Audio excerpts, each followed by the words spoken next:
who are your favorite pastors, teachers, and besides the Bible and your own book, of course, what are your top 5 books you recommend to Christians? Oh, I definitely don't recommend my own book. I'll tell you that. Even though you have it behind you? Yeah. Hey, what doesn't mean I don't want to sell it. I just mean I'm Yeah. Oh man. Let's see. The first part was what? Oh, teachers. Yeah, Oh it's man, right there on the screen. Yeah. yeah. Oh, it's on the screen. Yeah, I don't want to stare at it. Okay, number one, teachers. I have so many people I love, honestly, and I will say that I am a little bit of a hodgepodge from a lot of different streams of Christianity, and so that's why my podcast. I always try. I don't think that I'm very dogmatic about Hmm. what I would call secondary and tertiary issues. I am dogmatic when it comes to moral issues because I think that moral issues are a different I don't mean that by obeying the morals it's salvific, but the moral issue really matters, and so I'm dogmatic about that.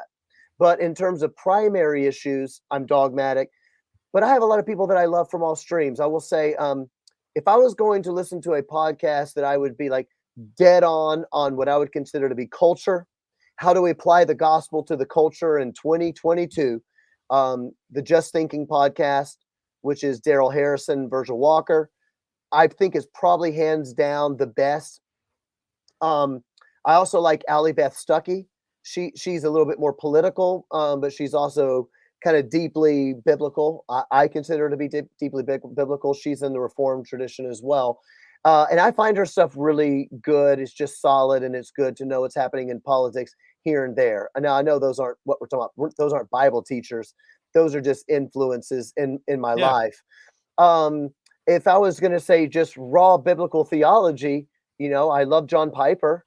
John Piper, in terms of applying the Bible to my life today, I find him to be a little pietistic, perhaps. And if it was in terms of that, I would prefer somebody that was a little bit more applying applying biblical worldview to all of life, and that would come more from probably I'm kind of deep within the Puritan culture.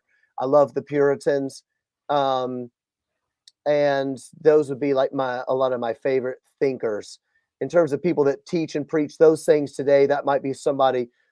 James White is quite a great apologist in my view for those kinds of things.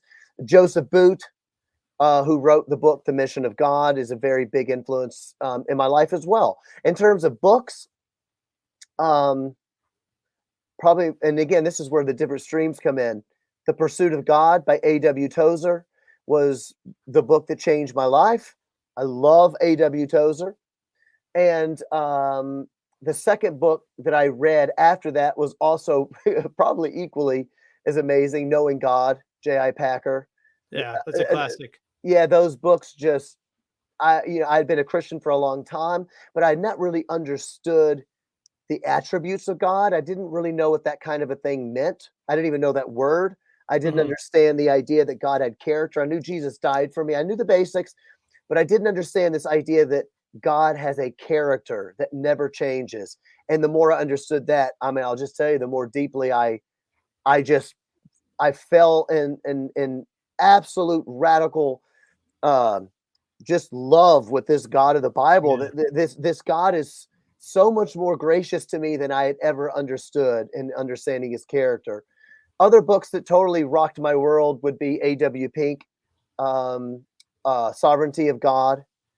I would say that's probably the things that began to introduce me to the doctrines of grace, and The Mission of God by Joseph Boot. That was a that was a life-changing book. And again, now we're getting probably strongly into the more Puritan Yeah.